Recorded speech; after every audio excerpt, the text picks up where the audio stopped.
Welcome to Chelseworks Creations. Join me in creating works of art. Make sure to leave a like and help my channel grow. Now let's see what we're going to be making on this wonderful day. Remember the blue stretch bracelet we made in the last video? Today we're going to make dangle earrings to match. Let's get started. The items we'll be using today are headpins from Hobby Lobby. Needle nose pliers or any small pliers you have will work. A 1.5mm one-step looper from Hobby Lobby, fish hook ear wires from Hobby Lobby, a ruler, bead spacers, and the dark blue 8mm faceted acrylic round craft beads from Michaels that we used for the bracelet in the last video. Now let's place all the items off to the side, and we'll grab them as needed.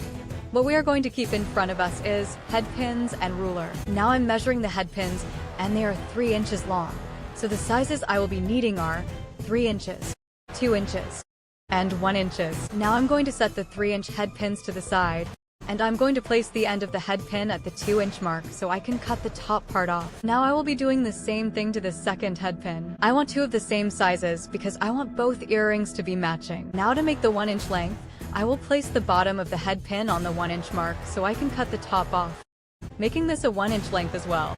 Now we need the bead spacers. I'm going with the dark gray spacer. Now we need the dark blue 8mm faceted acrylic round craft beads. Now I'm grabbing the 3-inch headpin, and I will be placing a bead spacer, then the faceted bead. Now the 1.5mm one-step looper. I will put the end of the headpin in the looper and squeeze, and it'll make a loop. I also like to bend it down a little like so, and it looks like this when finished. Now I put the bead spacer first because if I didn't, then the faceted bead would just fall off like this, and we don't want that. So I put the bead spacer, then the faceted bead, and it doesn't fall off. Like this, and it looks pretty as well. Now I take the one-step looper again, and place the top of the head pin on the little pin in the looper, and give it a squeeze to make a loop. I also pull down a little. Now I'm taking the 2-inch head pin, adding a bead spacer, then the faceted bead. Then I take one-step loop, and place the top of the head pin in the looper, and give a little squeeze. Then I pull down a little on the head pin. Now I do the same thing again. Take the 2-inch head pin, put the bead spacer, then the faceted bead.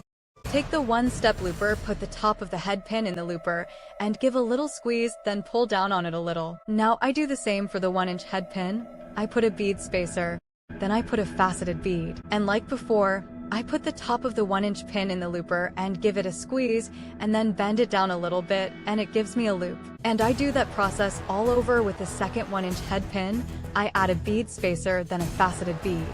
Then I put the tip of the head pin in the one-step looper and give it a squeeze, and then bend it down a little bit, and I have a loop. Now to piece it all together, I'll use the fish wire hooks, needle nose pliers, 3-inch, 2-inch, and 1-inch headpins. I will use the needle nose pliers to open the fish hooks. Now I'm using those same pliers to close the loops on the headpins. Now to close the loop on the fish hook. And this is the final product. Now to do the same thing to this fish hook, open the loop with the needle nose pliers. Place the 3-inch, now the 2-inch, and lastly the 1-inch. Now to close the fish hook with the needle nose pliers. And the finished set of dangle blue earrings to match the blue stretch bracelet in the last video. Stay tuned for another earring to go with this bracelet.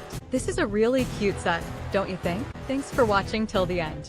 Make sure to like this video, subscribe to my channel, and hit that bell so you're notified of all future videos. I love y'all, and I'll catch you in the next video.